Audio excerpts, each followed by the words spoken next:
All Japan Model and Hobby Show 2024. Bagaimana keseruan pameran hobi dan plastik model yang diselenggarakan di Tokyo yang satu ini? Simak vlog berikut, teaser dikit ya. Jepang dengan segala keanehannya guys.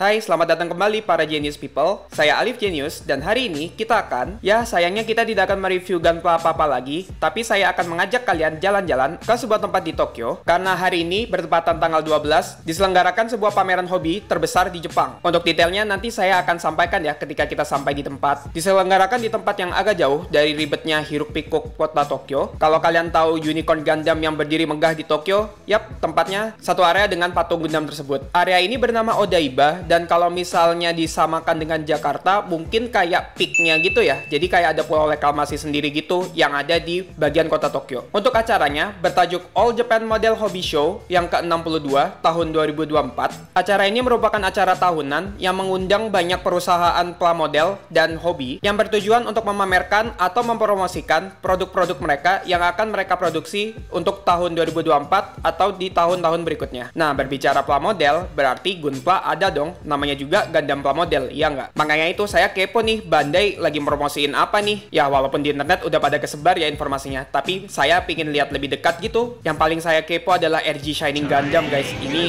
sebuah kejutan dari Bandai. Tiba-tiba aja dia ngumumin kalau bakal mengeluarkan RG Shining Gundam tahun depan. Sebagai fans berat G Gundam, ya saya harus datang dong ke sini buat tahu lebih dekat gimana sih detail-detailnya si RG Shining Gundam yang bakal dirilis oleh Bandai ini. Tengah-tengah saya mau jalan ke tempatnya si Bandai, saya menemukan yang aneh-aneh kayak gini nih. Heran saya kenapa coba ular kayak gini dibuat remote controlnya. Tapi gerakannya smooth juga ya.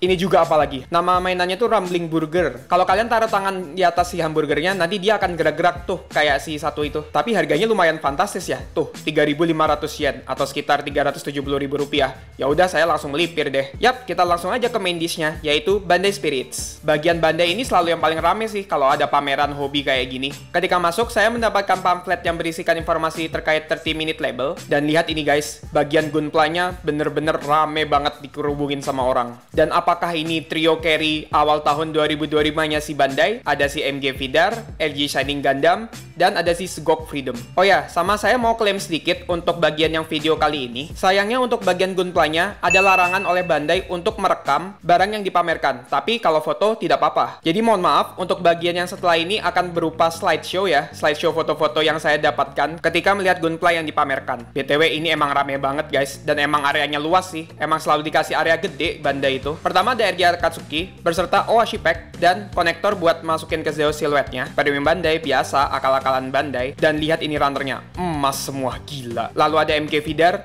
ini keren banget sumpah guys. Saya lihat dari dekat itu gila, ini detail sama artikulasinya main banget guys. Apakah saya akan menjadi tertarik beli? Lalu ini adalah menu utama yang saya tunggu-tunggu guys, RG Shining Gundam. Kaget loh, dari sekian Gundam yang mau jadikan RG, kenapa harus Shining Gundam? Bahkan Gundamnya aja udah keluar duluan daripada Shining Gundamnya. Terus ini nih yang kocak, Gundamnya kayak keberatan gitu megangin si Shining Gundamnya. Ada entry grade strike plug dan gun barrel yang merupakan option part. Agak-agak gimana gitu ngelihatnya. Lalu ini ada detail tambahan untuk Sgok Seed Freedom. Impresi saya ketika ngelihat jumlah runnernya nggak terlalu banyak loh. Kenapa ya harganya sampai 3.520 yen? Lalu setelah itu ada Cavalier Unit yang merupakan option part. Ini gede banget sih. Nggak salah sih harganya setara harga HG. Lalu ada HG Destiny Spec 2 dan Zeo Silhouette. Zeo Silhouette-nya gede banget guys. Lalu dilanjutkan Shugot Knight Calrea dan Murasame Kai yang rilis bulan Oktober ini. Lalu dilanjutkan dari lini premium Bandai, menyusul si es kacang hijau, si ketan merah alias RG Sword Impulse Spec 2 datang di lini premium Bandai. Udah bau-bau dan ketebak sih kalau si merah ini bakal ikut premium Bandai. Lalu ada option set. Ini motor yang keluar di build Metaverse nggak sih? Melanjutkan di sisi yang satunya juga ada beberapa Gunpla yang dipamerkan oleh Bandai. Kalau yang bagian ini lebih ke yang limited dan masuk premium Bandai sih. Yang pertama ada Sasabi Core Mechanical Special Coating, macam clear color tapi kayak lebih detail, dan harganya Masya Allah, itu 2 juta sendiri guys. Dan dia sepertinya Gundam Base Limited ya. Lalu ada weapon set juga yang merupakan Gundam Base Limited, yang harganya nggak terlalu mahal ya untuk harga Gundam Base Limited, 1000 yen guys. Ini Gundam dengan long rifle nggak terlalu hype guys. Nah ini yang lebih hype, G7 Perfect Pack.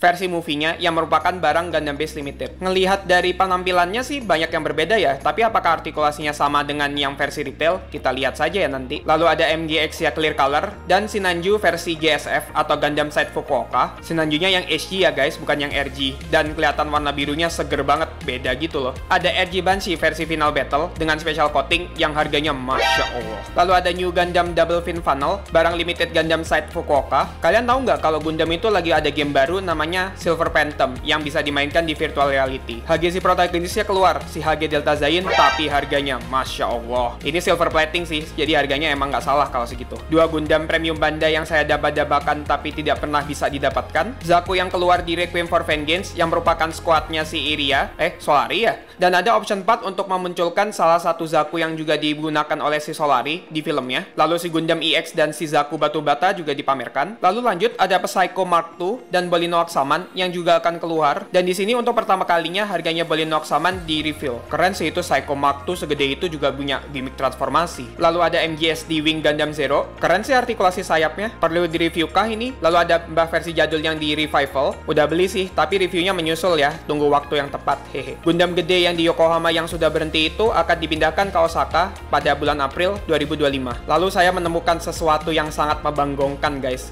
Kalian tahu bonsai? Nah, bonsai yang harusnya kalian tanam dari kecil sampai jadi gede dan rapi kayak bonsai, kalian bisa bikin pramodelnya guys. Berapa harga plamo buat bonsai ini? 30.000 yen guys. 3 juta cuma buat bonsai, plamodel lagi. Aduh Bandai, aneh-aneh aja kau. Ya, dan kita sudah keluar dari bagian perbandaian. Kita jalan-jalan dikit keluar dari pamerannya si Bandai. Harusnya sih ini miniatur ya. Masa sih ini yang asli? Saya salut banget dengan miniatur kereta yang ada di pameran ini. Keren banget loh, bener-bener kayak asli. Ya, kita lanjutkan jalan-jalan di sekitar pamerannya. Banyak banget guys sebenarnya yang saya mau tunjukin di pameran ini. Tapi biar durasi videonya nggak kepanjangan, saya nggak akan tunjukin semua ya. Saya akan tunjukin yang menurut saya menarik di pameran ini. Contohnya ini adalah plamodel, tapi plamodelnya makanan-makanan khas Jepang coba.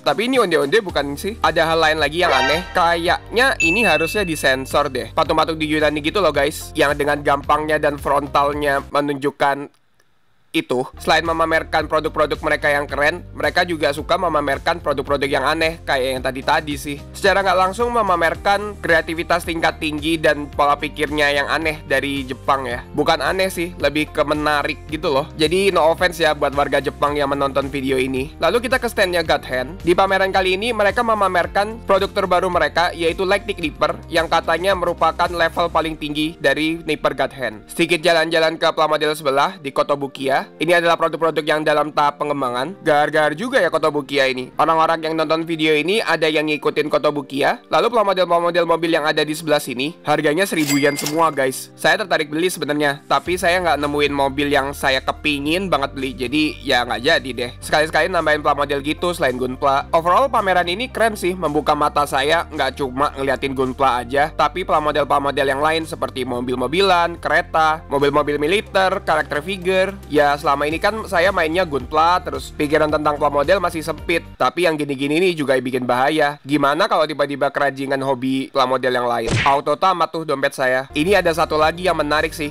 dan ini produk Tamiya loh guys. Mainan bebek-bebekannya abang-abang di-upgrade sama Tamiya. Nah, mumpung di Odaiba juga, yang merupakan tempatnya si Gundam Base, dan hokinya saya menang lotre untuk masuk di time slot yang ditetapkan oleh Gundam Base di hari Sabtu ini, saya selipin dikit ya di video kali ini. Kalau sore hari kayak gini, Bang Unicorn nih makin ganteng aja ya dilihat-lihat. Dan dengar-dengar udah dibenerin mukanya. Kemarin-kemarin kan dia kayak sempet rusak gitu, jadi mukanya jelek banget pokoknya kalau misalnya dia buka. Mampir sedikit ke toko satelitnya sebelum nanti kita ke toko yang aslinya yang ada di lantai 7. Kalau toko satelit yang terletak di deketnya patung Gundamnya ini, dia nggak ada loterinya, jadi kalian bebas masuk sepuas hati kalian. Tapi stok Gunpla-nya terbatas sih. Lebih baik kalian datang ke yang lantai 7. Tapi itu pun terbatas loteri kan. Lalu di sini juga ada Ichiban Gujinya loh, yang saya udah videoin di konten sebelumnya. Kalian bisa lihat lebih detail hadiah-hadiah yang bisa kalian dapatkan di Ichiban Guji ini. Arealnya ternyata cakep juga ya. Kirain si God Gundamnya yang mencuri perhatian di Ichiban Guji kali ini. Dan Ichiban Guji Gunpla ini juga udah jarang loh di konbini-konbini yang ada di Tokyo ataupun di Jepang. Karena konbini-konbini di Jepang udah pada kehabisan stok karena udah habis diborong sama orang-orang. Jadi mungkin Gundam Base adalah satu-satunya tempat yang sedang menyelenggarakan Ichiban Guji Gunpla. Dan setelah saya cek, ternyata hadiah A dan hadiah B-nya, yaitu si Aerial sama God Gundamnya sistemnya udah pada ditarikin sama orang-orang. Jadi tidak menarik juga sih sekarang. Nah, waktunya untuk ke menu utamanya. Sebenarnya nggak boleh sih rekaman di dalam Gundam Base-nya, tapi saya kasih teaser dikit aja ya. Kalian lihat nomor-nomor yang ada di bawah itu. BTW ini tiket gede amat, biar nggak hilang kali ya. Soalnya dulu-dulu itu kayak modelan kertas gitu, gampang hilang gitu. Nah, nomor-nomor ini itu juga bergantung sama ketika kalian menang lotre, kalian dapat di nomor berapa. Dan impresi saya ngelihat sekarang sistemnya Gundam Base itu lotre-lotre kayak gini, jadi sepi banget guys. Coba kalian perhatiin deh. Dan setelah saya masuk ke Gundam Base ini,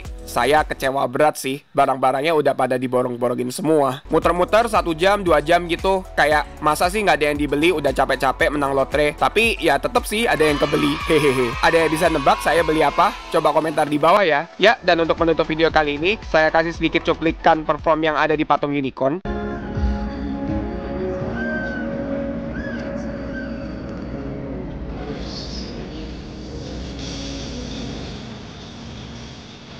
Udah ya, sedikit aja, takut copyright. Jadi saya sekiankan ya untuk vlog kali ini. Gimana, seru nggak ngecekin pameran yang ada di Jepang? Apakah kalian tertarik kalau saya melakukan vlog yang semacam ini lagi? Komentar di bawah ya. Kalau kalian suka video ini, bisa kasih like, komentar, share ke teman-teman kalian, dan jangan lupa untuk subscribe. Kalau kalian ada saran dan komentar, jangan sungkan ya untuk DM saya melalui IG atau TikTok yang saya cantumkan di deskripsi ya. Atau juga bisa join Discord komunitas Genius People yang saya cantumkan di video ini. Sampai jumpa di video berikutnya.